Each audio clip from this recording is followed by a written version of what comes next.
We are here with Lady Braves head coach Nate Kilbert. Coach, you look refreshed. You look energized. Is it a safe statement that you're refreshed and energized and ready to get this season underway? No doubt about it. I'm ready to get at it. I'm glad the kids are back. We're ready to hit the gym, start some workout programs going, and I'm just excited, man. I think these kids are excited too, so I'm looking forward to it.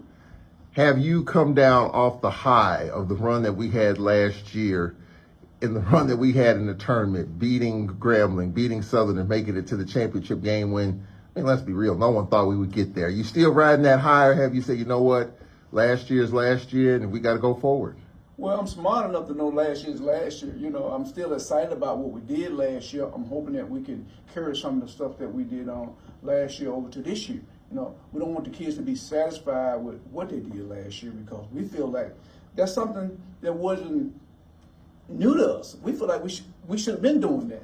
That's what we feel as a team. So, you know, to other people, they're like maybe shocked that we was there, but we wasn't. We feel like we was good enough to be there. We feel like we're good enough to be there again this year. I was talking to people all year long, and I mean, people kind of left, and I said this, and it's probably appropriate. A lot of people left the Lady Braves on the side of the road. Didn't think we'd make the tournament. Not only did we get in, we were a 6th seed and made that run. You know, just the fact that you stayed with it, you stayed true to you. You never doubted that this team would get there. And so just from your perspective, just talk about going through those range of emotions when there's a lot of folks that say you wasn't going to get it done, and we somehow got to the championship game. Well, you know, I look at people's thinking that we wasn't going to have an opportunity to be where we were, but we put ourselves in that situation. We didn't play well when our kids were playing injured.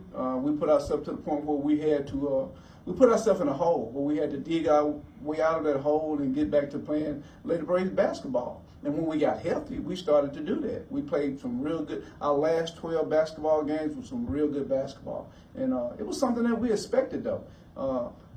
It was no surprise to us that we started to play the way that we played because in the beginning of the year we was playing that way before we got all the injuries, and then we started to play, you know, like lesser basketball. But I'm not surprised that our Lady Braves recovered well. If there's one thing that you could say, oh God, I wish I could have done this, or should have done this, or maybe I didn't need to do that, as you look back on the season to maybe try to make things a little better, is there any? Have you thought about that? Like, man, you know, woulda, coulda, shoulda, of course, but what is there anything that you felt like that you could have done or didn't need to do? Well, I think you can always, as a coach, you can always question yourself about decisions that you make, people that you didn't give a chance probably to play as much as they feel like they should have. But I don't get into that question, why you didn't do this, why you didn't do that, because that's last minute stuff. We have to make decisions right on the spot. And when you make decisions on the spot, you're gonna make mistakes sometimes. And most of the time when you choose to do something, you're dependent on someone else to say whether you was right about the decision or wrong about it, because you're not the one going in the game. You talking about 18 and 19-year-old kids going into the game, and a lot of the decisions that you make depends on how well they play. And a lot of times they play well, a lot of times they don't. So I don't really get caught up into that. I was pleased with the way our kids performed in the tournament. I just feel like we are more experienced now. We should have a better opportunity of having a chance to win the conference and the tournament now, because we have depth. I think we have 4 to 5 of the best players in the conference, and hopefully they can live up to my expectation. Well, let's talk about that. Talk about your core returning for 2024-25. Well, you know, it always start with Destiny Brown. She's the key to us being successful, because she's the one person who I feel like can score at will. She can rebound at will. She's a great defender. She's the person who's going to get us going. I mean, we depend on her for that, because she can do so many different things. And you know, we got Nakia Cheatham, who I thought had a fabulous year last year, and we're depending on her to have that same type of year, because to me, Cheatham is the type of person that can hurt you in a lot of different ways. She's a great offensive rebounder. She can shoot the 3-point shot. She can post you up. She just got so much to her game that's hard to defend, which makes her a good basketball player. So we're looking forward to having her healthy this year and playing the way she's capable of playing. And you know, Zanaya White played well in that tournament for us. I think she was the true reason why we played so well in the tournament, because she was unstoppable. I mean, her in-between game was great. She was hitting the 3-point shot. And so if she can play the way that she played last year, we're going to be a tough team to beat, and we're looking forward. And we just think she's going to play that way because this is White's senior year, this is Destiny's senior year, and this is Cheatham's senior year. We're expecting those kids to really step it up. And a person that a lot of people don't talk about is Kiara Henderson. I think Kiara Henderson might be that X factor when it comes to Lady Braves basketball. She's the person that comes off the bench for us. She's the person that gives us that energy that we need to be successful. And she's the person that don't complain. You know, she's a true starter playing a six-man role for us. And she don't want to start. And sometimes that's good because you need that energy coming off the bench. But Kiara Henderson is somebody that everybody need to be looking out for. And she's a big part of what we like to do.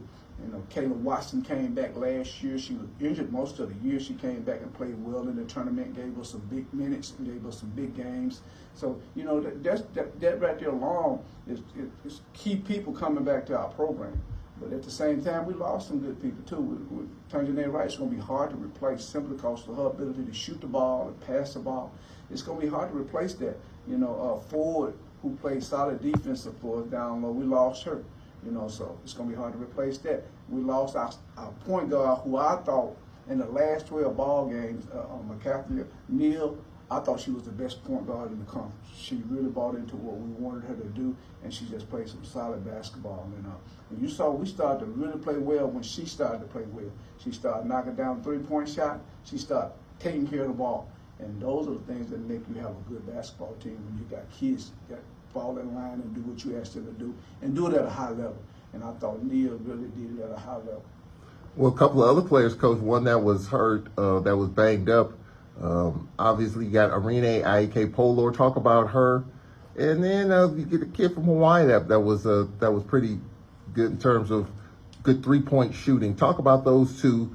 They were an intricate part of the team at some point. Talk about their returning. Well, you know, Maya Claytor as well. Yeah, Arene Ike Polo we're going to be really dependent on her to step her game up this year. She was a freshman last year. She was young, so we're going to really, because she can really shoot the ball. I mean, she's someone who can fill it up. Just was young last year, and anytime you are fighting for a position that Tanjanae Wright is in, you play that same position, position that Cheatham is in, it's going to be hard to find playing time for you, and that was Arene's problem. She was playing the 4 and the 3 position, and it was just hard to find playing time for her, which is not her fault. I thought she did a real good job of when we asked her to do certain things, she was there and ready to do it. But it's just a matter of just finding playing time for her, and I think she's going to get that playing time this year. It's just she's got to be able to step up to the plate, and I think she'll be ready to do that. You know, we lost Maya Claytor last year due to injuries, and hopefully she'll come in and give us that outside scoring that we've been missing. She's someone who we feel like can really shoot the basketball, and she's someone that we've been dependent on in the past to make big plays for. I don't know if people remember this, but back when Maya was a freshman, Maya is one of the people who led us in scoring when we played the big guaranteed games like LSU. Maya had 13 points in that game. We played Baylor. Maya had like 11 points in that game. So she has proven that she can play against the best and she can score against the best. So we're just hoping that she's that little time off doesn't add to her being rusty when she's coming back into the game. So talk about recruiting and your wants, your needs. You talk about getting maybe to replace Tajanae Wright. Talk about how recruiting treated the Lady Braves in this offseason. Well, we feel like recruiting treated us well. You know, we didn't get everything that we wanted. I mean, you very seldom get everything that you want. But we got some key kids to replace some of the kids that we lost. So, you know, I thought we got a good kid in Finley from Vegas we're looking to replace Tanjanae Wright. She played with Destiny in junior college, so they kind of know each other at that position. And she to me, she's a person that can play the 4 or 3 if you needed her to. Her and Tanjanae is about the same size, but she's a scorer. She know how to get buckets, and she's going to be someone that we're really dependent on to come in there and take some of the scoring load off of Destiny at the post position. At the point guard position, we got a transfer portal from Prairie View, Jada Bowen, who we think is going to be a real good point guard for us. We signed Hurt Floyd, who's a point guard from California, who's a real close friend to Caitlin, and Caitlin kind of hooked us up with her. So we think we got some good kids coming in. We got some young kids coming in from got a freshman coming in from Florida. From Chicago, who we feel like going to help us. We got a kid coming in from Florida, who we feel like is going to help us. And I'm gonna let these kids introduce themselves as the season go along. So I'm not gonna talk much on them right now. But we feel like we got a lot of kids to replace the kids that we lost. But it's hard filling Wright's position. It's hard filling Ford position because they've been with us for so long. This is gonna be these kids like first time playing for us in our system. And you have to really work your way into our system and asking them to do what Nene did and what Ford did and what Neil did. It's just not right. And I'm not looking for them to do that because I don't think we need them to be as good as those kids were last year because we have so much depth coming back at our core position. So we just need them to just chip in and do the things that they're capable of doing. But they are solid players, and I think they're going to get a lot of playing time, and it's going to be very interesting to see how fast they pick up what we want them to learn. Well, you got experience coaching. I hear college coaches all over the country say the experienced teams, the ones that are winning these championships. It's good to have youth. You hope they stick and stay with the transfer portal. That's not always guaranteed. But you got to have experience. And some of these basketball teams have 23, 24, 25-year-olds. Talking about the men, by the way. But you have the experience, though. You have the experience, kids that have been in your program and understand what it's about. And they had a little bit of taste of what it could be like. Just one more win, one more game last year, they would have experienced that. And I'm sure they're hungry to taste that and get to that next step. Well, it's always good when you have kids who've been in your system for a long period of time. And when I look at experience, that's what I look at. I look at how long have they been in your system. I don't look at whether she's a junior or whether she's a senior. How long have she played in your system? That's key when you start talking about experience, because you can have experienced kids, but they haven't been in your system for a long period of time, so they're really not experienced when it comes to knowing your system. Our kids know the system, and I think that's what's key is that they know what they're doing. And a lot of times, I think that's the difference between winning and losing. Well, during the offseason, Coach, we talked right after your season ended, changing format of the SWAC tournament, changing location. Instead of 8 teams going this upcoming season, it will be 10. And then from my understanding, and the year after that, all 12 teams will be in the tournament, and it's going to Atlanta. Talk about those changes in the postseason format. Well, I think it's good for all the universities that are involved. I think it's good for the kids. I think that's what the tournament is all about. It's for the kids. So it shouldn't matter whether or not a team is in first or last place when it comes down to going to the tournament. They should have had an opportunity to go. And I know what they're trying to do is cut down on costs when it comes to a lot of that. But I'm just so happy that they decided to take 10 this year and 12 next year, because I think the kids really deserve it. To get that tournament experience. A lot of the kids don't get an opportunity to get it because they don't never make the tournament. Now everybody's going to have the opportunity to get that tournament experience, and you just never know. Because hot teams win tournaments, and when you get hot, you can be at the bottom and you go into the tournament, you got an opportunity to knock off a higher seed. But most of the time, the higher seeds win the tournament, though, most of the time. So I don't think people should get so caught up into thinking about a lower seed knocking off a higher seed and going into the NCAA tournament and making a comfortable bed and all that stuff. That's one reason they didn't like to take those teams that were not winning, because scared they might get high and win the tournament. I think Prairie View boys did it one year where they won the tournament and they were had only won 5 games. But that's what the tournament is all about in my mind. Is giving everybody the opportunity to win it, and that's what we're doing in our conference. And I like it. I think it's going to be good for the conference tournament. It does. It has gotten some reviews, but on the other side, there's some hardliners out there that believe, well, what does the regular season count for if, especially in the year after next, when all 12 teams are in, what does other than maybe winning the regular season, what does the regular season mean? In years past, it was the top 8. Then even going back a little bit, you had the top 4 playing at home. That was an advantage. So the tournament has definitely changed. Does it even matter when you talk about the regular season, especially going forward with all teams are in? That's the question. What does the regular season mean? How do you respond to that when people say, well, what does the regular season mean then when all teams are going to the postseason? It means just what it does. It establishes seeding. I mean, that's what it means. I mean, I tell you this, I don't want to be at the bottom when I go to the tournament, because that means I'm going to have to play somebody at the top. That's what regular season is all about. You get the opportunity to win a gold ball for the regular season. I mean, that's the highest reward right there, to be able to wrap your arms around that gold ball. So if you win the regular season and you do well in the regular season, you're going to get a higher seed. And believe me, getting a higher seed means a lot. Because with it going to 12 teams, I would think at some point that we're going to have to give those 2 higher seed buys. That means they're going to be sitting and watching people play, and they're not going to play the first day. And I think that hurt us going into the tournament last year, because we had to play 3 games back to back. Jackson State played 1 game and then got a day off, and then played 2 games. See, that's a big difference. That's what the regular season is all about, putting yourself in a position where you can get a good seed. And if you do well in the regular season, or you do a 1 or 2 seed, you're going to have an advantage. It's simple. Yeah, the regular season, I mean, you play the games and just let the chips fall. The bracket, how will there be with this upcoming tournament with 10 teams? Will there be 1 bye, and then you imagine there'll be probably double buys in 2 years? But that's going to be interesting, Charles. I really don't know. I would think it probably would be with the 10 teams. I'm looking at maybe 1 bye. I don't know. It's going to be interesting. Maybe 2. I don't know. Have you seen the bracket? I haven't seen a bracket. Yeah. I haven't seen a bracket yet, but I think they're supposed to be coming out pretty soon.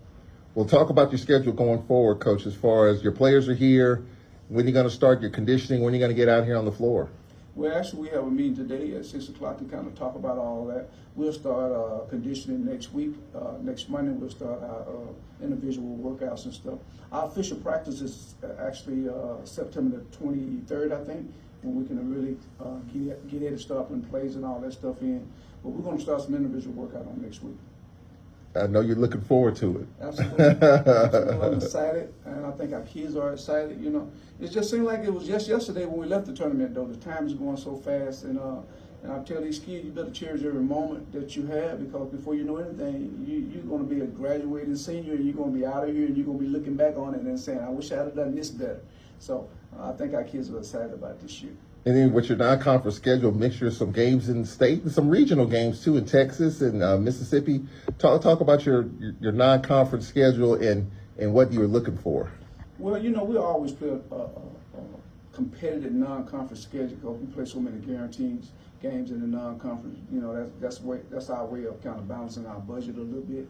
But we got some good games. But the good thing, I think, this year we don't really go no long way off from home. You know, we're not traveling a lot when it comes to our ability to have to get on planes and get jet lag and all that different stuff. We kind of got everything kind of in a central location. We got North Texas. We play Mississippi State. We play Ole Miss. We play University of Alabama, which we hadn't played them in a while. We play Middle Tennessee, which is in Murfreesboro, Tennessee. Who else we got?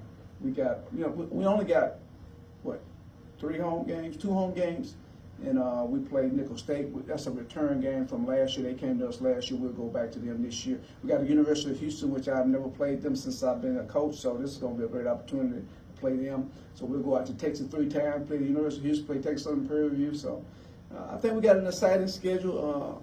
We got UAB again, so I think we got some teams that are going to really have to play to beat us. Some guarantee games. So I think we have an opportunity to steal some of those guarantee games. Louisiana Tech again. So that's going to be a big game for us, who I thought we should have beat them last year, but they're going to be better prepared for it this year. We're not going to be able to sneak up on anybody this year. So I'm just looking forward to these games coming up, because I think it's going to be exciting. Coach, I'm looking forward to it. We appreciate it. All right. Thank you, Charles.